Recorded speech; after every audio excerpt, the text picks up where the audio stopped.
Welcome बच्चों। इस session में हम सभी देखेंगे कि डिफरेंशियल कैलकुलस क्या है, और ये पढ़ने के बाद आपको इतना कॉन्फिडेंस आ जाएगा कि आपको ये फील नहीं होगा कि आप मैथ के स्टूडेंट हो कि बायो के स्टूडेंट हो। ठीक है, इतनी मतलब फिजिक्स में जितनी जरूरत है आपको उतना डिफरेंशिएशन आ जाएगा। सबसे पहले हम जानते हैं कि ये फंक्शन मान क्या है। कोई मान लेते हैं फंक्शन क्या है, y है। y is a function of x। तब अब कहते हैं क्या जी कि अगर कह दिया जाए कि इन इफ x चेंजेस, अगर x में किसी तरह का चेंज होता है तब then y also change.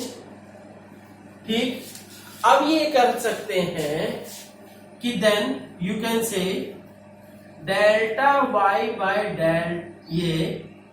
Delta x, this is the change in y with respect to change in x। मतलब x में चेंज होने पे y में कितना चेंज हुआ ये। ठीक, तो चेंज इन, तो ये हो गया। अब हम कहते हैं if delta t tends to 0, मतलब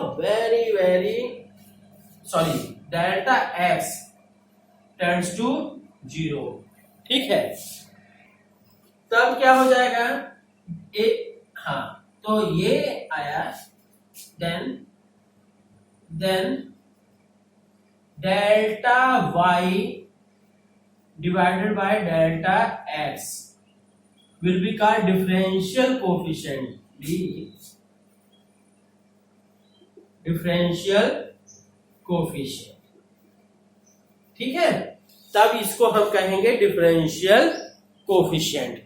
अब ये है, यहां हम कर सकते हैं इसी को बशर्ते कि लिमिट, यहां पे limit delta x tends to 0, then this will be called, तो इसी को हम ये भी लिख सकते हैं dy बाय dx। ठीक है, तो अब यहां से अब इसमें क्या होगा कि dy by dx gives instantaneous change in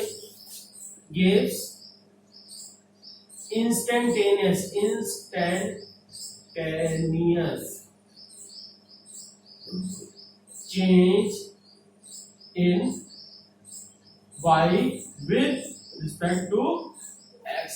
ठीक है, इसी को डिफरेंशिएशन कहते हैं। अब डिफरेंशिएशन का अलग अलग मीनिंग, अब जैसे क्या है, मैं एक सिंपल सा एग्जांपल दे दूं। मान लीजिए ये क्या है, दो पर्सन्स हैं, एक पर्सन का नाम y है, एक पर्सन का नाम क्या है, x है। दोनों में दो फ्रेंड्स हैं, दोनों में क्या है, ये रिलेशन है। तो अब कहेंगे कि अगर ये यहाँ डिफरेंशिएशन का मतलब कि इसमें छोटा सा, भाई सिंपल सी बात है कि इसमें अगर इसके बिहेवियर में चेंज होगा तो इसके बिहेवियर में भी चेंज होगा। ठीक है, तो पर क्या है, यहाँ पे अगर हम कह रहे हैं छोटे छोटे, पर अगर क्या है कोई बड़ा, ये फाइनल बिहेवियर अगर कहें कि चेंज होता है, तो फाइनल बिहेवियर किसी का चेंज हो रहा है तो इसका मतलब पहले कुछ ना कुछ हुआ। ठीक है, तो वही छोटा छोटा बिहेवियर, मतलब डेल्टा x, इसके छोटे छोटे बिहेवियर या एक्टिविटीज से इसमें जितना चेंज आया, दैट इज, ये क्या है, लिमिट ये टेंड्स टू 0। अगर क्या है, ये बहुत छोटी छोटी एक्टिविटीज काउंट की और इसने बड़ा शो कर दिया। ठीक है, तो ऐसे ही हम यहाँ पे भी कह रहे हैं, मतलब किसी भी चीज का छोटा छोटा पार्ट करना। ठीक, तो अब ये है, तो बच्चों अब ये है, क्लियर हो चुका होगा आपको कि आप ये भी कर सकते हो, rate of change of first with respect to change in second, that is called differentiation. ठीक, तो अब यहां से हम कहेंगे कि जैसे dy बाय dx है, तो लिखेंगे क्या, डिफरेंशिएशन, इसको बोलने के लिए differentiation of y with respect to x। ठीक, तो आप देखिए कुछ इंपॉर्टेंट फॉर्मूलाज क्या है। जैसे पहली बात हम कह लेते हैं कि कोई कांस्टेंट सी है, ठीक। अब यहाँ पे ये एक चीज ध्यान दीजिएगा कि ये x के स्थान पे t भी हो सकता है, बहुत कुछ हो सकता है, किसके कंपैरिजन में कर रहे हैं, ठीक। अक्सर क्या है टाइम के रिस्पेक्ट में ही करेंगे फिजिक्स में, जहां जरूरत पड़ेगी। जैसे वेलोसिटी निकालनी है तो डिस्टेंस को टाइम के रिस्पेक्ट में, ठीक। तो अब ये है फर्स्ट, देखिए d by d x of c। c क्या है जी, एक कांस्टेंट है, ठीक भाई। सिंपल सी बात है, ये मान लीजिए ये कोई पोल है, फिक्स ऑब्जेक्ट है, कोई ऑब्जेक्ट है बच्चों। ये है, मैं आप ध्यान रखिएगा, मैं मैथ की लैंग्वेज नहीं बात कर रहा, मैथ में केवल फॉर्मूला और उसके बाद मैं केवल फिजिक्स में सिंपली कैसे हम रियलाइज कर सकते हैं। ये ऑब्जेक्ट है और ये आप हो गए, ठीक। तो अब यहां से क्या है, ये आप हो गए। तो ऐसी सिचुएशन है, आपका कैसा भी बिहेवियर हो तो क्या इस पोल के बिहेवियर में चेंज होगा? नहीं, ठीक। कांस्टेंट टर्म्स का डिफरेंशिएशन 0, ठीक। ये ऐसे समझिए, मैथ की प्योर मैथ की लैंग्वेज में मत जाइएगा, ठीक है, थोड़ा सा। अब ये है दूसरी बात हम कहें, ठीक। हियर c इज कांस्टेंट, ठीक है भाई। देखिए सिंपल सी बात है, फिजिक्स है तो फिजिक्स में प्रैक्टिकली रियलाइज करने की कोशिश कीजिए, ठीक है। प्योर मैथमेटिक्स का फॉर्मूला लगाओगे तो कहोगे कि अरे सर क्या बता दिए रहे, ठीक है। तो अब ये है, वो सब माइंड मत करिएगा, मैं केवल सोचने के लिए बात कर रहा हूं, ठीक। अब सेकंड बात करते हैं क्या, कि अगर ये जो है एक y is equal to x की पावर n, ठीक, then d by d x, y के स्थान पे x की पावर n लिखोगे। तो बच्चों यहां से ये ध्यान दीजिए कि यहां से दो टाइप के फॉर्मूले बताएंगे। ये क्या होगा, पावर इसकी आगे मल्टीप्लाई हो जाएगी, first term. Second term x की पावर n माइनस 1, मतलब इसकी पावर में -1 होके फिर से ये इंटू dx बाय dx, मतलब थर्ड क्या है, ये जो बेस है, बेस का differentiation with respect to x, ठीक। तो अब यहां से क्या होगा, क्योंकि ये भी dx है ये भी dx है, इसलिए कट जाएगा। और ये ध्यान दीजिए, पहला पावर आगे चली जाएगी, फिर दूसरा इसकी पावर में -1 होके मल्टीप्लाई होगा, और तीसरा जो बेस है, बेस को अलग से डिफरेंशिएट करोगे। तो इसलिए फॉर्मूला क्या आएगा, n x की पावर n माइनस 1, ठीक। अब दूसरी चीज हम बता रहे हैं, ठीक। ये याद करना है आपको, याद रखिएगा, अदरवाइज क्या है, इसी का मैक्सिमम यूज पड़ेगा, ठीक। दूसरी आल्सो, हाँ आल्सो अगर हम कर रहे हैं d बाय डी टी कर दे रहे हैं, देखिए मैंने बेस चेंज कर दिया, क्या सॉरी, ये किसके रिस्पेक्ट में करना है, तो x की पावर n। तो यहां से n इंटू एक्स की power n minus 1 into dx by dt। Clear बच्चों, यहां ऊपर होने के कारण से कट गया था, ये है ओरिजिनल फॉर्म, ठीक। अब नेक्स्ट है, अब देखिए अगर एडिशन है, y is equal to u plus v है, इस फॉर्म में एडिशन या सब्ट्रैक्शन कोई भी है, ठीक। तो ऐसी सिचुएशन में d by d x u plus minus v, तो प्लस के लिए प्लस लेंगे, माइनस के लिए माइनस हो जाएगा। तो यहां से हो जाएगा du by d x plus minus dv by dx। Clear students, ये फॉर्मूला लग जाएगा। आप यहां देखेंगे कि u में क्या है, u x से किस तरह से रिलेटेड है u, ठीक है। तो अब नेक्स्ट क्या है, fourth number, y is equal to u upon v। तो अब ये देखिए यहां पे हम कहेंगे बच्चे, ये देखिए डिवीजन का उतना कहीं यूज नहीं होता है फिजिक्स में, केवल हम प्रोडक्ट की बात करते हैं, u इंटू v। तो अब क्या है, यहाँ पे d by d x of u into v क्या करोगे, फर्स्ट फंक्शन पहले क्या आ गया, first function into differentiation of second function plus second function into differentiation of first function. Is that clear? हो गया? तो ये इस तरह से होगा। ठीक, तो अब बच्चों ये देखिए कुछ इंपॉर्टेंट फॉर्मूले क्या है। अगर y इक्वल टू ये दे दिया गया log x बेस e, तो क्या कहोगे, then d by d x will be of log, ये हो जाएगा, that will be simply you can say 1/x।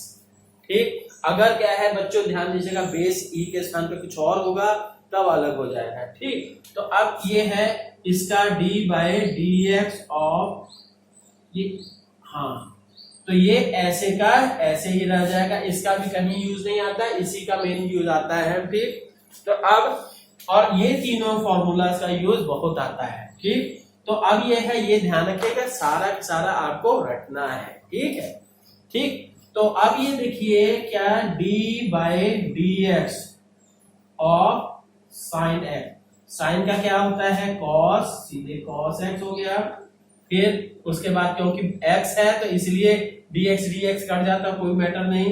इसी तरह से इसका d by d x of cos x, पर यहाँ पे क्या है, कॉस एक्स का साइन एक्स होता है पर माइनस में।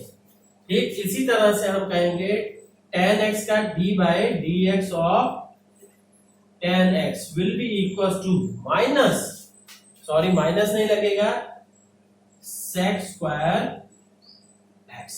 ठीक है बच्चों, अब ये है, ये ध्यान दीजिए कि ये मेनली 12th में फॉर्मूला यूज होगा और ये सब क्या है, बाकी सब 11th में भी यूज होते हैं। ठीक, और बाकी अगर क्या है आगे कंपटीशन एग्जाम की तैयारी करेंगे तब तो सारा का सारा बढ़िया से यूज होगा, पर इससे ज्यादा मुझे नहीं लगता है कि कहीं ज्यादा और यूज होता है। ठीक, अब बच्चों ये देखिए, ये क्वेश्चन है, एक मैंने एग्जांपल के तौर पे दे दिया। ठीक, अब इसको सिंपली डिफरेंशिएट, ये डिफरेंशिएट विद रिस्पेक्ट टू क्या है x करते हैं। तो अब यहाँ पे देखिए सारे रूल्स क्या लगाएंगे, देखिए d बाई डी एक्स, यहाँ पे y, अब ये पूरा पूरा देखिए, वैसे करने को तो मैं एक लाइन में कर दूंगा, पर क्या है आपको भी समझ में आना चाहिए, 4x माइनस 2x। ठीक, अब यहाँ पे सबसे पहले तो इसको पावर की फॉर्म में चेंज कीजिए, पावर की फॉर्म में चेंज करेंगे तो यहाँ पे क्या हो जाएगा, दैट विल बिकम, अभी रहने दीजिए नेक्स्ट स्टेप में कर देते हैं। तो ये कांस्टेंट है तो कांस्टेंट का कुछ नहीं होता है, आगे आ जाएगा d बाई डी एक्स, फिर यहाँ पे एक्स स्क्वायर, फिर यहाँ पे प्लस है तो प्लस वाला ही मेथड लगेगा, 4d बाई डी एक्स, फिर यहाँ पे केवल x है, फिर minus d by d x, और फिर रूट x का मतलब x की पावर, ये सॉरी प्लस में 1/2। तो अब इस यहाँ पे हम क्या है x की पावर n वाला फॉर्मूला यूज करते हैं, क्या हो जाएगा 2 इंटू 2 इंटू एक्स की पावर, ये ध्यान दीजिए ये पावर आगे आगे यहाँ, फिर इसके बाद 2 की पावर 1।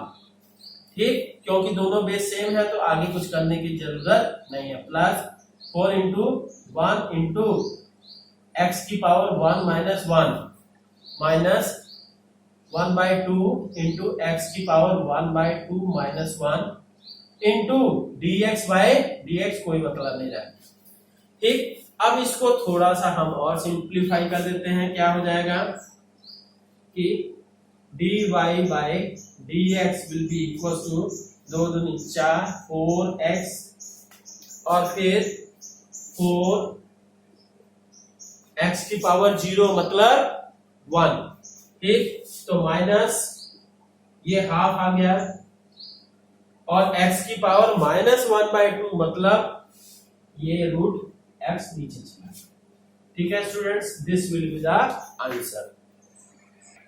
अब बच्चों देखिए क्वेश्चन है क्या कि a particle moving with uniform acceleration a क्या है, कांस्टेंट है। यूनिफॉर्म एक्सीलरेशन का मतलब constant. Its displacement at any instant t is given by, S की वैल्यू क्या है 10t plus 4.9 t square. What is its initial velocity, u की value निकालनी है। यू मतलब at t equals to 0 second. दूसरी चीज v की वैल्यू निकालनी है, मतलब at t equals to 3 second. और एक्सीलरेशन की वैल्यू निकालनी है। बच्चों यहाँ पे क्या है, इसी तरह के डिफरेंशिएशन वगैरह से रिलेटेड क्वेश्चंस आते हैं। और इसी तरह नहीं, मान के चलिए पूरी फिजिक्स में ही आपको डिफरेंशिएशन, इंटीग्रेशन वगैरह यूज करना ही पड़ेगा, ठीक। और जितना मैंने बता दिया है उतना ही, उससे रत्ती भर भी आपको ज्यादा जरूरत नहीं है, ठीक। तो अब देखिए यहां से हम बात करते हैं क्या कि एक्सीलरेशन, ये पहली बात आपको मालूम होना चाहिए, v is equal to ds by dt, ठीक, वेलोसिटी। तो अब डिफरेंशिएट करते हैं क्या, v इसको डिफरेंशिएट कर देते हैं जी, d by dt of s के स्थान पे 10t प्लस 4.9t स्क्वायर। तो v की वैल्यू कर देते हैं जी, v इक्वल टू 10t का क्या आ जाएगा 10 प्लस 4.9 इंटू 2 इंटू टी, ठीक है। अब इतना आप खुद सोचिएगा कैसे मैंने लिखा है, ठीक है, खुद कॉपी पेन पे सॉल्व कीजिए साथ में। तो अब यहां से क्या हो गया है, तो यहां पे ये आ गई इक्वेशन जी। तो अब यहां से कहिएगा कि u की वैल्यू नाउ, u की वैल्यू क्या जी, then u will be equal to t की वैल्यू 0 रख दिया, 10 मीटर पर सेकेंड, मतलब इसकी इनिशियल वेलोसिटी थी 10 मीटर पर सेकेंड। अब क्या है दूसरी चीज, v की वैल्यू क्या निकालेंगे, at 3 second, at t equal to 3 second. तो v equal to 10 plus 4.9 into 2 into 3, तो क्या हो जाएगा, आप मल्टीप्लाई करके देख लीजिए, ये लगभग 10 प्लस ये 9.8, ठीक है। तो इसकी वैल्यू आ जाएगी 29.4, तो टोटल आ जाएगी 39.4 मीटर पर सेकेंड एट थर्ड सेकेंड, तीसरे सेकेंड पे। अब एक्सीलरेशन निकालना है जी, acceleration is equal to dv by dt होता है। तो v के स्थान पे हमने वैल्यू रख दी क्या, यही फिर से मतलब इसी को डिफरेंशिएट करेंगे, d by dt of v की वैल्यू क्या है ये, तो 10 प्लस 9.8 इंटू टी। तो यहां से एक्सीलरेशन का मतलब a इक्वल टू कांस्टेंट, 10 तो कांस्टेंट हो गया, कांस्टेंट का मतलब 0, तो ये क्या आ गया 9.8 मीटर पर सेकंड स्क्वायर। बच्चों ये ध्यान दीजिएगा कि मैंने कैसे डिफरेंशिएट कर दिया है, ठीक है, ध्यान रखिएगा। ओके स्टूडेंट्स, इसी तरह से रिलेटेड एक दो क्वेश्चन और करिएगा, then you will have more clear concept, ठीक है। Thank you.